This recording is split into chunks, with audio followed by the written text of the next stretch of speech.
আসসালামু আলাইকুম। পরিচয় করিয়ে দিচ্ছি মিস মুন্নির সাথে। মুন্নির মা হচ্ছে টুনি, বাবা হচ্ছে চাও চাও। মুন্নি হচ্ছে 3 কোটেড বিড়াল, আমাদের সবচেয়ে লক্ষ্মী বিড়াল। বাসায় বর্তমানে বিড়াল সদস্য সংখ্যা 6 জন।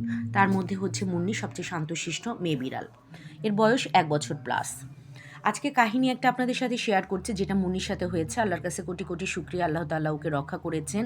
আমাদের মুন্নি, ওরা সবগুলো বিড়াল সকালে নাস্তা করে ছাদে গিয়েছে রোদ পোহাতে। আর আসলে বাসায় ঝামেলা করবে, তাই একটু চিন্তা করলাম যে ওদেরকে একটু ছাদে দিয়ে আসি। তো আমি হঠাৎ করে বেশ কিছুক্ষণ পরে, প্রায় 1 ঘন্টা পরে, আমি কিচেনের দিকে যখন যাচ্ছি, পাশে স্টোর রুম থেকে ম্যাও ম্যাও ডাক আসছে। কী ব্যাপার, কোনো বিড়াল বাসায় না থাকাতে ম্যাও ম্যাও ডাক কেন? হঠাৎ করে জানালার দিকে তাকায় দেখলাম যে পাশের বাড়ির বড় আম গাছের ডালের মধ্যে মুন্নি ঝুলছে আর কাকগুলো কাকা করছে। আমি তাড়াতাড়ি করে জানালা এবং নেট খুলে দিয়ে ওকে দেখলাম যে আমি ওকে 1 হাতেরও বেশি ডিস্টেন্সে ডালের মধ্যে আছে। তো বুদ্ধি করে ডালটা টানলাম। তারপরে সে আলহামদুলিল্লাহ লাফ দিয়ে জানালার কার্নিশে চলে আসলো এবং ভিতরে ঢুকলো।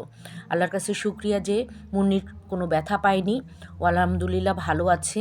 সবাই মুন্নির জন্য দোয়া করবেন। আমাদের বিলাই পরিবারের খুব লক্ষ্মী একটা সদস্য। মুন্নি রংপুরে যেতে চেয়েছিল, কিন্তু অনেক ঠান্ডা বা এরকম লং জার্নি, যেহেতু সে আসলে কোনো জার্নি করেনি, তাই আমরা এই সাহসটা আর করতে পারছি না।